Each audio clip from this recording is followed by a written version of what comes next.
Hi, and welcome to Contracts Over Coffee, the podcast where we talk about all things contracting while sipping a delicious coffee beverage. I'm your host, Ann Baker, Senior Director of Partner Marketing for Icertis. And with me today is Todd Supplee, Partner at PwC.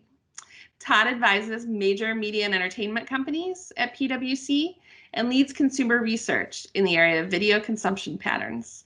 Welcome to the program today, Todd. Thank you for having me, Ann. Now, we like to start off this program with the same question for all our guests. Todd, what is your story? Oh, my story is a very long one, and being in the media and entertainment business where I'm around storytellers, I'd love to tell you a long, drawn-out story, but I'll try and keep it short for today. I've had a passion for media and entertainment pretty much my entire life, and so much so that I moved to the capital of film and TV movies, or film and television shows in Los Angeles many years ago. I'm actually a trained actor. I am a SAG card holder, and I've spent many years working in and around kind of the production side of filmmaking, and whether it's acting, producing, putting my own projects together, and all on the side of being with PwC. And I've had two iterations with PwC. I'm called a boomerang, which means I left and came back. In the middle of my career, so while at the beginning of my career at PwC, it was always focused in media and entertainment because that was the passion for me.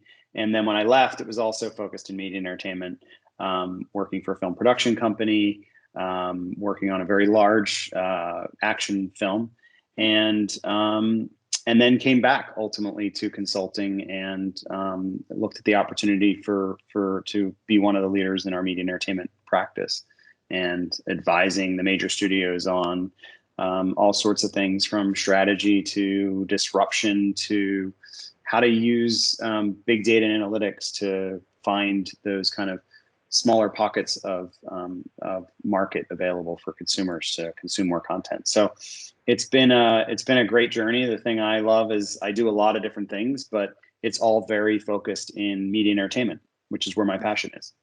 Yeah, that's a interesting background. And I'm sure where there's a lot of action these days besides films is in the contracting space. And so yes, what do you think is sort of the biggest challenge today in contracting, particularly in entertainment and media and those companies and what they're facing? I would go as far as to say it's probably one of the largest challenges. And why is it such a big challenge for a studio, and why do they even have contracting? Well, if you think about a television or film asset, it's a right, it's an intellectual property right. There's not a physical product necessarily to it. So the only way to manage that product is through contracting. So every single time that it's either a right is sold, it's going through a contracting process. So, well, why is that different than how it used to be? It's always been that way, of course. Well, given all the disruption that's happened, it's changed, and it's changing the way that contracting is happening. It's changing the way that the studios are having to manage and deal with contracts. And that's kind of on the sales side. If we went to the procuring the asset, so the rights, what we call rights in, which is what rights do I own? Those are tied up in talent agreements. Those are tied up in studio co-production. So if there's two studios or more than two studios going in on a production, there will be co-production rights as to what is owned and what is not owned. Those are all on the rights inside, and there's a whole slew of contracting that goes along with that piece of the business. And then on the rights outside, you have all of what is sold. So all of your contract rights out. Now, what's kind of made it more complicated is on the rights inside, you have bigger budget films, bigger budget TV shows that studios are trying to de-risk a little bit. So they go in with partners. Well, as soon as you have partners, you've now complicated who owns what on the rights inside. On top of that, they have talent agreements where they're paying out in what's called profit participations on those shows or those films. And those all land themselves into a contract. And sometimes there's certain talent that actually holds back certain rights, and therefore you need to know what those are in order before you can go and sell them, because you may not have the right to sell them. That's all on the rights inside. So that's gotten a little bit more complicated with the dynamic flexibility that they've had in kind of shaping these deals. And as budgets and risk got bigger, they started to de-risk through more contracts. When you come over to the rights outside, again, you're thinking about what I've sold. Why has that gotten complicated? Well, if you think about the world of, what it was 10 years ago, you had a finite amount of cable companies, you had a finite amount of satellite companies, you had a finite amount of channels globally. What's happened is we've had all these over-the-top OTT providers, either streaming subscription VOD, which is SVOD, or transactional VOD, or you have cable VOD, you name it, VOD, and that has exploded. So as far as these platforms that are turning on, I mean, if anybody looks at apps and looks at the many different apps that are available today to consume content, I would argue that consumers are overwhelmed by the fact that there's just so much content. And oh, by the way, it's all on these different apps. And I don't know which app it is on. And my favorite show, 2 seasons are on in this app and 3 seasons are on this app. And I don't understand. Well, of course they don't understand. That's all rights. That's all around contracting. And what's happened is there's been a lot of new entrants coming into this space of wanting to build a platform and aggregate their own consumer base and then put content on. So they're calling up the studios and saying, hey, I need content. Well, that creates another contract.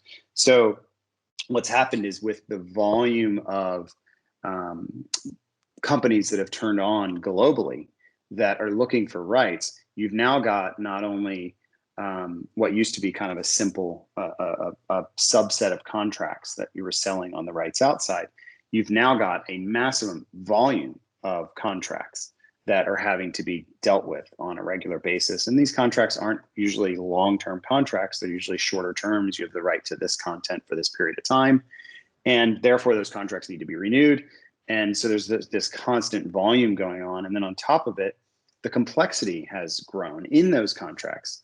It's not just, oh, you can air this on a cable channel for this period of time. It's, hey, I'd like to give you a bonus if this movie performed better in box office than another, so I'm going to bonus you on that. And oh, by the way, if I have more subscribers watching that movie on my platform, I'll give you a bonus for that, or I'll pay you for that. So all of a sudden, the complexity of these deals has gotten much, much greater, on top of the fact that the businesses are getting a lot smarter because they're leveraging data. So they're getting a lot smarter about how they are buying content. So it used to be, oh, those are great shows, I want to export them to the UK market. Now it's, no, I know that my viewers are watching these shows for this amount of time, and that's what is most important to my platform. So I'm going to go back to you and say, I know what I want to pay for that, and I know I only want that show. I don't want that show plus 9 others. So it becomes this constant evolving complexity that is all getting wrapped up in a legal agreement. Yeah. It's really fascinating. I mean, from a consumer point of view, it's funny because we were just literally having a team lunch the other day, and the conversation was talking about all these different apps and platforms and who are you using now to consume content, and what shows are on which, and who do you like best. And so from a consumer point of view, you can tell the ecosystem is getting more complex, but you sometimes fail to think about how much has to go on the inside, like you were saying, to bring that content to you and then manage it. And so really interesting about the complexity and how much it's changing and evolving. So I love how you tied together kind of the volume issue and then the complexity, and probably brought to light for me more than I was even thinking about, in terms of just how much they're having to deal with partners and rights management between partners on shows and things. So with all those challenges facing them, where do you think contracting is going? Where, especially for entertainment and media, where are they headed next in order to kind of resolve some of those challenges?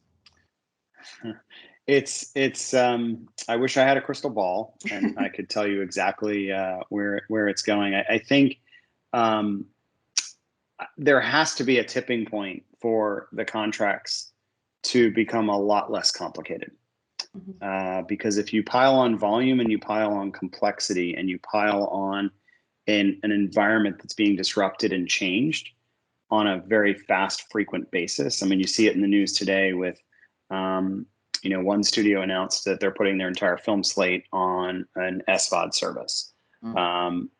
Other studios have experimented with what's called premium VOD, which is generally a $29.99 price point, to put their premium film content onto a subscription or some type of a streaming service. This is all disrupting the way that they normally do things and the normally way that they window content. And what I mean by windowing content is the traditional way has been I release a TV show in its first run, whether it's on a network or on a cable program, cable channel.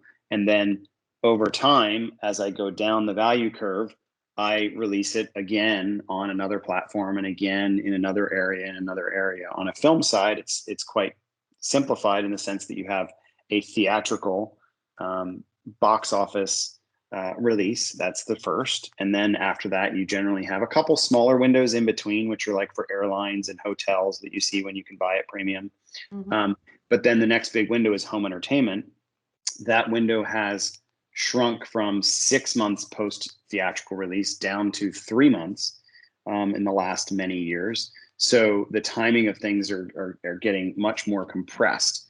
And then with that studio that just released or announced that they are putting their entire 2021 film slate onto their streaming platform, is bypassing that window. So what's happening is when things traditionally went through this, it goes in here on this period of time it goes here, and then this period of time it goes here.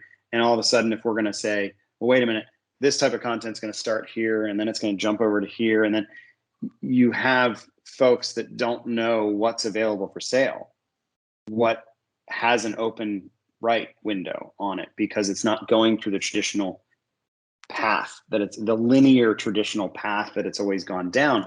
So the only way to account for all that kind of differences, and if every single piece of content is going to be distributed differently, then you need some type of technology to manage all of that and to somehow kind of bring to life what are the kind of key deal terms in that contract, whether it's something related to privacy concerns, GDPR, CCPA, those sorts of things that you need to make sure that you are taking that into account and being able to read the metadata or read key terms out of that contract, or whether it's, I don't know what I have available in inventory to sell right now in Spain.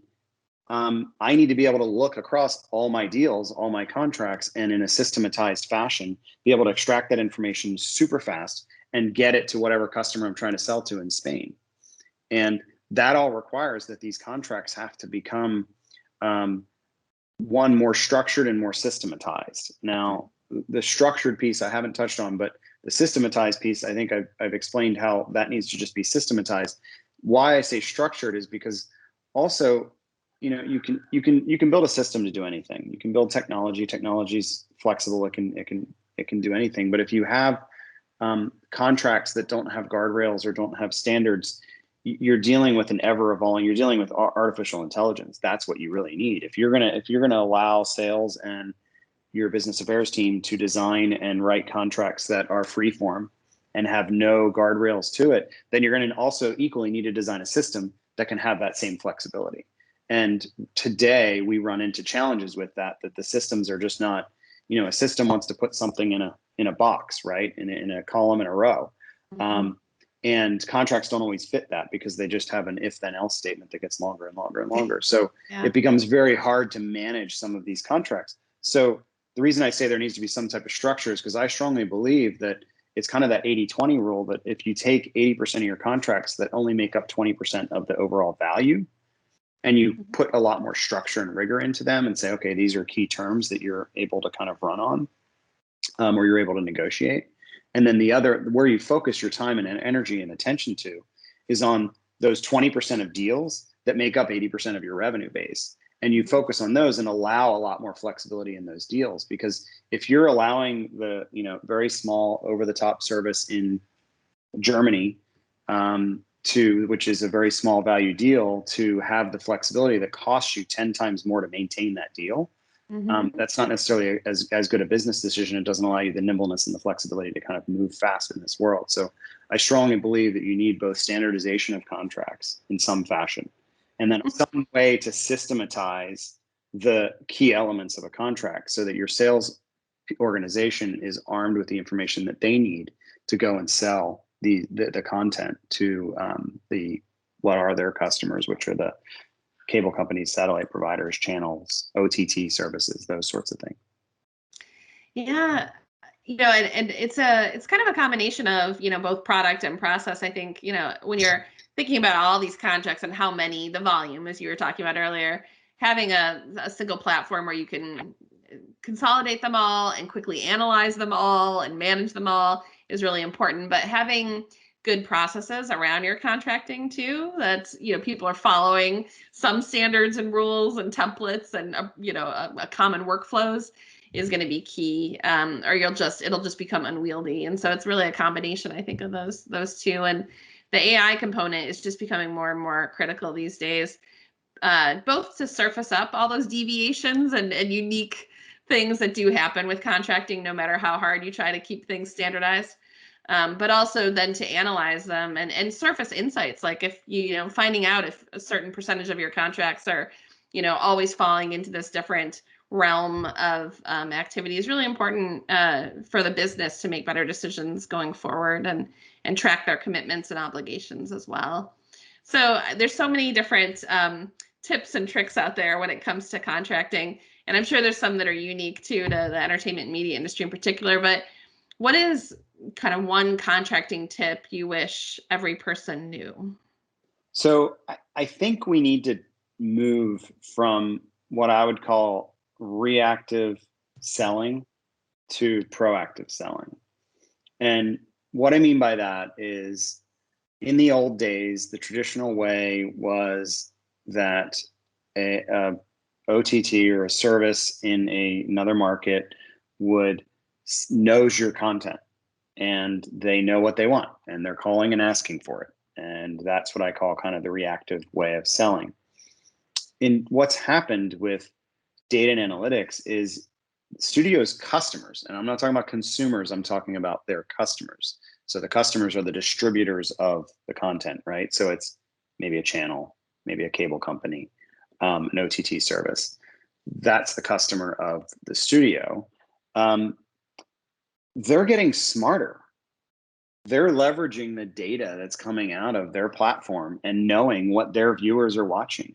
So if you remember back in the old days of music, when it was disrupted because what did they do? They sold us 14, 16 songs on a CD or a tape or whatever it was, or album, LP. And we only really liked 2 of them, but we had to buy the whole thing. And then what happened? It came in, it was 99 cents, and you can buy it by track. So you can buy the songs you like.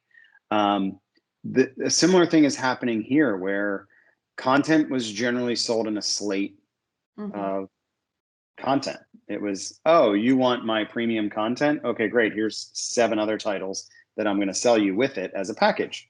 And you're going to get the whole package cheaper, but it's my way of kind of getting the whole thing out there. The customer base is getting a lot smarter about what their viewers like and what their viewers are watching and what they want to watch. And so they're coming back and saying, I don't want all 10. I want those 2. So it's I equate it very similarly to the music industry and what happened there, where it went from no more package deals and down to you can buy it a la carte. And you're seeing it even at the consumer level when you look at the apps, right? People are following every piece of consumer research that we've done has reinforced the fact that people follow the content. They don't follow. We've lost kind of the branding of things, right? When we grew up, we used to have, Wednesday night comedy or, Tuesday night family or whatever the different kind of genre was. And we knew which network to go to for that genre. And today it's like, you're finding things on very weird, obscure kind of apps that are like, and again, back to that problem of 2 seasons are on one app and their other 4 seasons are on a different app is very confusing to the consumer. And they're just going to follow the content. So it's really the kind of contracting tidbit is your customers are getting smarter. Your consumers are definitely smarter.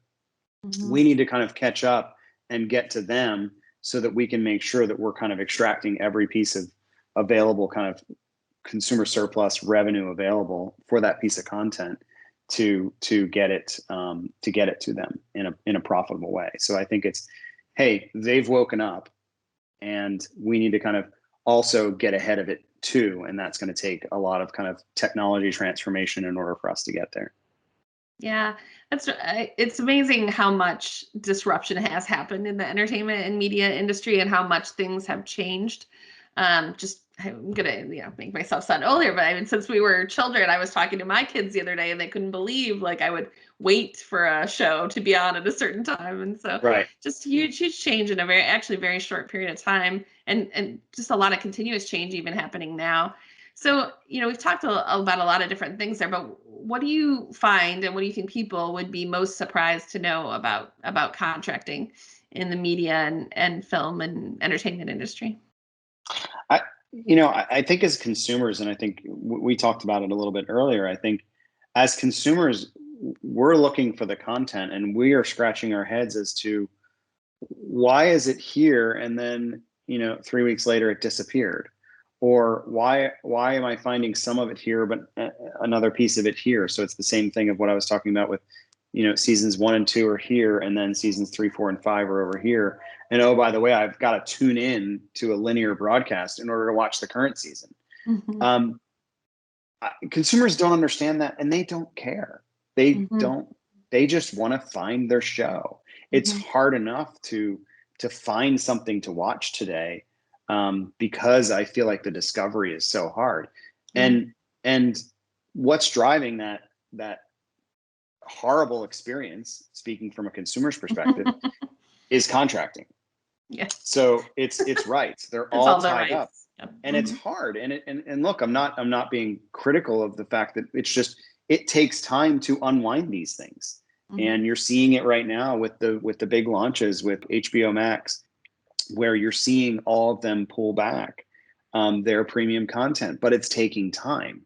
It's not immediate. It wasn't on launch day. Some of it they tried to, and that's all contracting. That's all rights, because rights are tied up. They're locked up for a period of time. They're locked up for a term. They might be locked up worldwide. Why are some OTT players global and some aren't? Yeah. It's all contract and it's all rights. And that's where the kind of, it's all wrapped into that. Yeah, so much data, so much of the experience definitely wrapped into the whole contracting piece. So switching gears here a little bit, we asked you what you would be surprised to know about contracting. What do you think people would be surprised to know about you, Todd? Well, I gave away my secret about the SAG. I was surprised. I was going to say I was already surprised to hear that you're an actor. So what can we see in Todd? But I guess what most people would be surprised to know about me is I'm a private pilot. And I'm going to give you two, just because I have to give you two. And I've bungee jumped from the tallest bridge. It's the longest bungee jump in the world. Wow. Wow. I don't know. So maybe I like flying. Yeah, I like to fly in planes that operate correctly, but then I'm also willing to jump. So I don't know what that says, but I was gonna say, there's a lot of risk behaviors there. Like you're putting yourself out there on planes, on bungee jumps, as an actor and a partner at PwC. So you just summed it up. That's perfect. Cheers to that. Yes, that's right. Cheers. And then for my last question, what inspires you, Todd? What kind of gets you up in the morning? I'll say of late, right, within the last year, because we're all looking for inspiration. And I think on a kind of an entertainment media level, I've been inspired by the fact that there's been a significant shift in movement by the studios to kind of react to some of the things, because I feel like I'm an advocate for the consumer, and the consumer isn't always heard. So in the last, what was happening, what I would say at a glacial pace, change over the last decade has all of a sudden sped up in the last 7 months due to COVID. So I look at the silver lining of COVID is, we're all in our homes and people are consuming a ton more content than they ever have.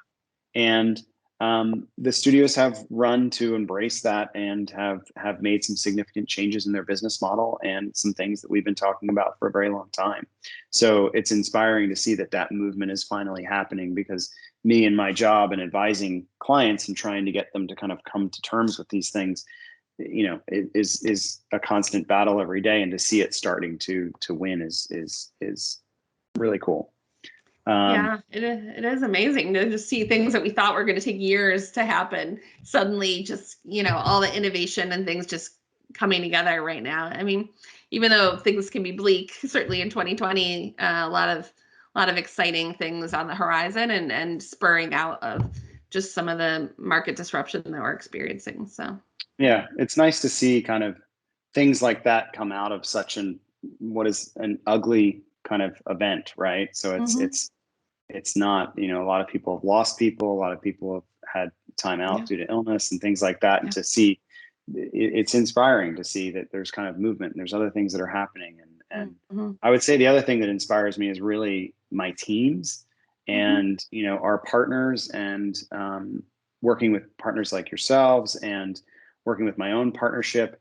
I feel like we as a firm, we as PwC have really come to the challenge this year, and it's really shown who we are as a firm and who we represent as humanity, because I feel like we took some very hard decisions around our people, and we did not do layoffs this year, and we've instead done things that have been more to help our people and help the community and make sure that everybody's supported, and making sure that everybody's, supported at home and whatever their situation is. And I feel like we as a firm have really come together and done some things for our people that were extremely inspiring, because it made me feel like, okay, I'm on the right side of humanity and the right side of the team, because, a lot of companies like to take that kind of shareholder first view, and we took a people first view, and we said we've got to do right by our people. And I feel like it was very inspiring to see that all of our partnership came together and doubled down, and there was not one disagreement on it. It was full forward on making sure that we do right by our people, and I think we are a much better place because of it. Yeah, and I'll just add to that we as a company have never seen more support from our partners. So 2020 was actually our best year in terms of working with our partners, opportunities developed with our partners, and just co-marketing with our partners and doing things together. And I think it is coming from that, how can we build each other up and support each other to make sure things keep moving ahead and we keep moving forward. So definitely inspirational. And to that end, thank you for coming on here and supporting our program and supporting our Icertis partnership with PwC. We really appreciate it, Todd. So I think that kind of brings us to the end of our program. Thank you again, Todd, for being with us. And for our audience, please check out PwC's website. And also we will be putting on the Icertis blog that goes with this a link to the annual Entertainment and Media Outlook that just came out recently from PwC. They do it every year, and it's a great piece of content to kind of take a look at where things are headed for the entertainment and media industry as a whole. So thank you again for being here, Todd.